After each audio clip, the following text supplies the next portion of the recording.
Pois é, a nossa pausa do café da quinta-feira, você já sabe, tá ouvindo a musiquinha, é dele. Vitor Luiz, o grande psicólogo Vitor Luiz, internacional Vitor Luiz. Que outra coisa, o assunto que ele traz é muito importante. Nem tudo sai como planejamos. Como lidar com isso? Você planeja uma coisa e quer que tudo aconteça como aquilo que você planejou. Aí não acontece. Me frustra. Acabou a história, não vai dar certo, enfim, fica negativo? Vamos saber? Vitor Luiz. Vitor, bom dia, um prazer tê-lo aqui, amigão.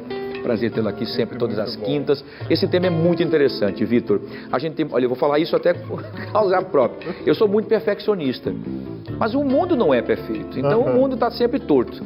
E a gente sofre porque a gente acha assim, planeja uma coisa e de repente não acontece aquilo que você tanto planejou. Isso é terrível porque acaba frustrando no final. É isso mesmo, bom dia.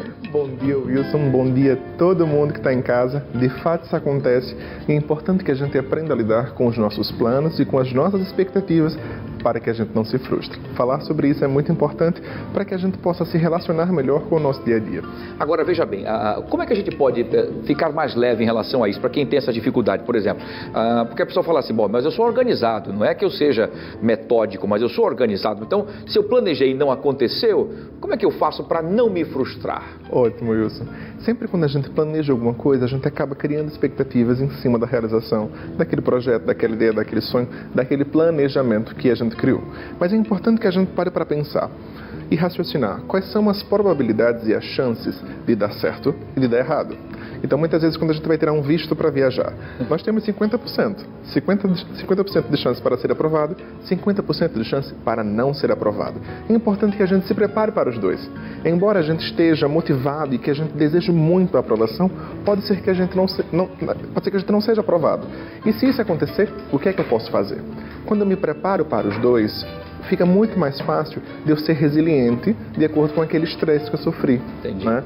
Então, a habilidade do ser resiliente permite com que eu me estresse, com que eu tenha algo que foi de negativo que eu não consegui lidar e que eu volte à minha forma original. Então, eu consigo me refazer e ressignificar aquela questão. Então, sempre quando eu planejar alguma coisa, é importante que eu tenha consciência. Pode ser que isso não aconteça de acordo com o que eu planejei. E se não acontecer, o que é que eu posso aprender com isso? E quem tem dificuldades, por exemplo, para lidar com isso, com essa resiliência e tudo mais, o que é que tem que fazer? A gente precisa parar e pensar. De todas as possibilidades que se tem, o que é que eu posso fazer caso a opção 1 aconteça? Caso a opção 2 aconteça? Caso a opção 3 aconteça? Às vezes a gente é treinado a só se preparar para o plano A. Mas é importante que a gente tenha um plano B, tenha um plano C e tenha um plano D. Porque se não der certo aqui, eu vou para a segunda opção.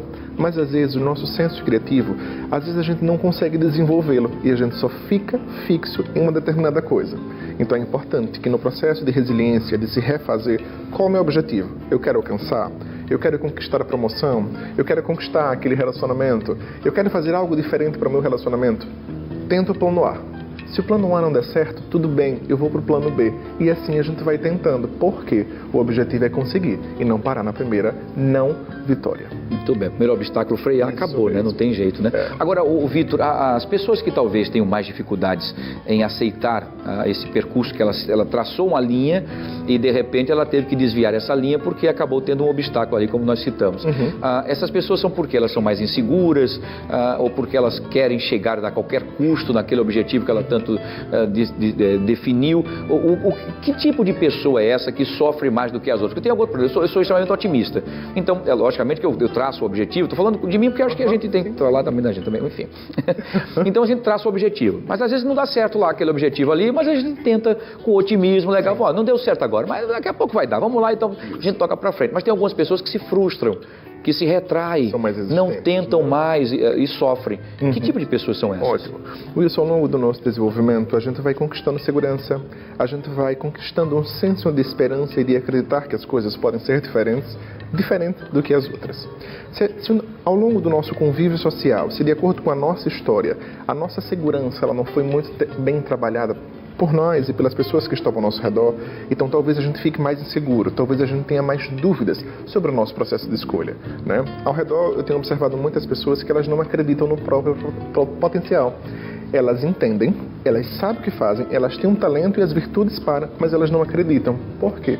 Porque as pessoas, em um dado momento, colocaram dúvidas para ela. Entendi. E ela para e pensa, então, se aquela pessoa diz que eu não vou conseguir, então certamente eu não conseguirei. É importante que a gente pare, pense e olhe para a gente. De todas as possibilidades que eu tenho, o que é que eu posso fazer por mim? E talvez isso me traga mais segurança para acreditar. Ok, tudo bem, não deu certo, isso faz parte. É a vida nos ensinando que a gente precisa aprender a se refazer. E se não deu certo, o que é que eu posso fazer de diferente para chegar onde eu quero com as ferramentas que eu já tenho? Perfeito, muito bom. Sempre uma aula. Muito bem, obrigado, Vitor, querido. um abraço para você, sucesso. Você também está um dos blogueiros mais acessados do tnh1.com.br. Faça o convite, então, para quem está lá. Você é o meu convidado para acessar o blog Vamos Falar da Gente no TNH1, onde todas as semanas eu subo um texto muito especial. Eu espero você lá. Muito bem, todo mundo lá acessando o nosso querido Vitor Luz. Vitor, bom final de semana, sucesso para você e até a próxima quinta-feira, tá bom? Abraço, amigão, muito bem.